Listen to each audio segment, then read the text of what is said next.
నియోజకవర్గం బొమ్మనహాల్ ఎంపీపీ స్థానానికి రేపు ఎన్నిక జరగబోతా ఉంది. గతంలో ఉన్న ఎంపీపీ రాజీనామా చేయడం వల్ల ఎన్నిక అనివార్యమైంది. అది రేపు జరుగుతూ ఉంది. సాధారణంగా ఆ సమావేశానికి నేను ఆహ్వానితుడిని, నేను పోవచ్చు.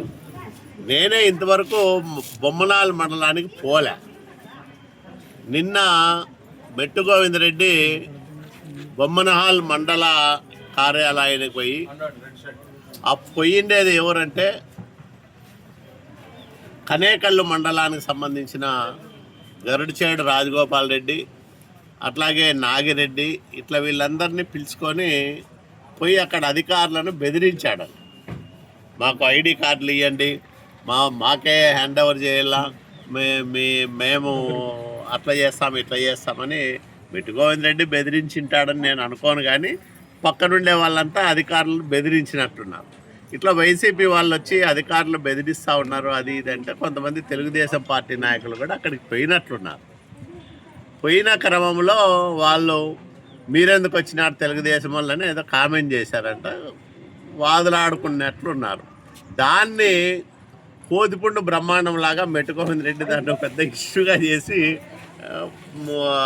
నానా హంగామా చేస్తాడు. నేను ఒకటే చెప్తా ఉన్నా, ఇప్పుడు అది ఏంది 6 నెలల ఎంపీపీ స్థానం. ఎవరో ఎంపీటీసీలు 16 మంది ఉంటారు, వాళ్ళలో ఎవరో ఒకరు ఎంపీపీ అవుతారు. దానికంతా ఇప్పుడు నేను ఎమ్మెల్యేగా గెలిచిన తర్వాత ఇదే నియోజకవర్గంలో కనేకల్లు మండలంలో ఎస్సీ మహిళకు కేటాయించిన ఎంపీపీ పదవికి ఒక ఆమె రాజీనామా చేస్తే ఎన్నిక వచ్చింది. నేను ఏదైనా చేయాలా, ఎన్నిక అడ్డుకోవాలా, లేకపోతే జరగనీయకుండా చేయాలంటే చేసేవాడినే కదా. ఆ శక్తి నాకు లేదా? మరి నేను అసలు జోక్యమే చేసుకోలే.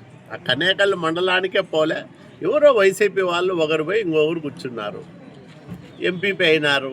ఎవరైనారో కూడా తెలియదు, వాళ్ళ మొహం కూడా నేను చూడలే. ఏం పని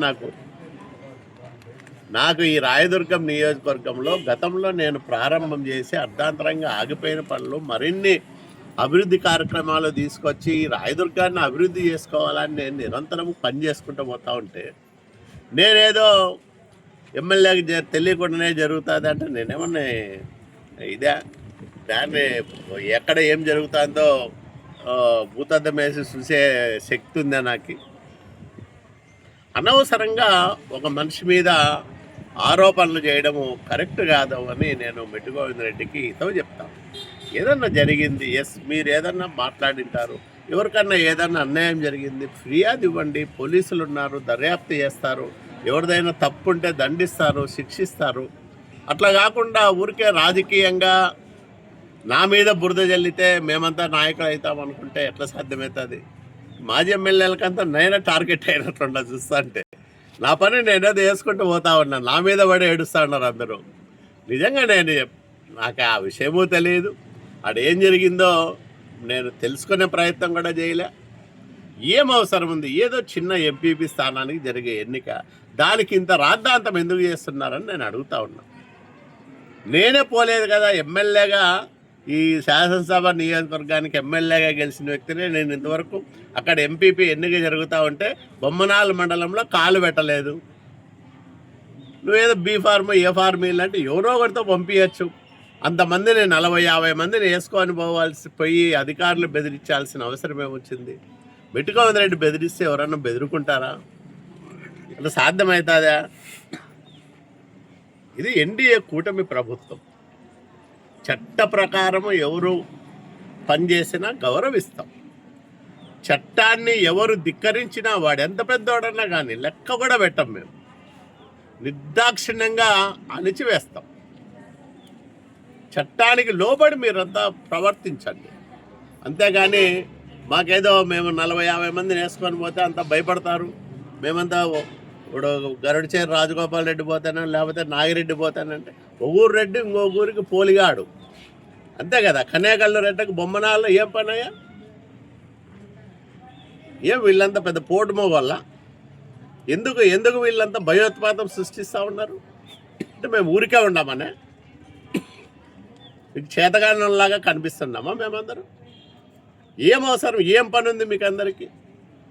తెలుగుదేశం వాళ్ళు రాకూడదు అంటారంటే ఏమంటే మీదే ఏమన్నా మీకేమన్నా రాసిచ్చినారా ఆఫీసులు?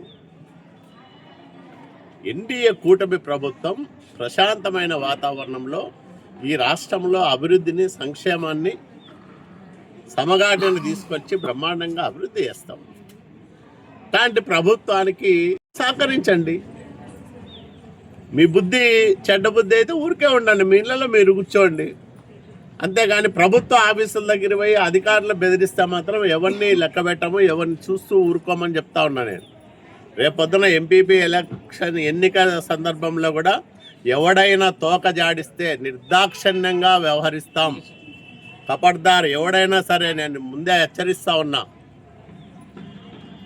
ప్రశాంతతకు భంగం కలిగించేవాడు ఎవడైనా, మిట్టు గోవిందరెడ్డి కావచ్చు, రాజగోపాల్ రెడ్డి కావచ్చు, ఇంకో రెడ్డి కావచ్చు, ఎవడైనా ప్రశాంతతకు భంగం కలిగిస్తే నిర్దాక్షిణ్యంగా వ్యవహరిస్తామని కూడా హెచ్చరిస్తా ఉన్నా. కపడ్దార్.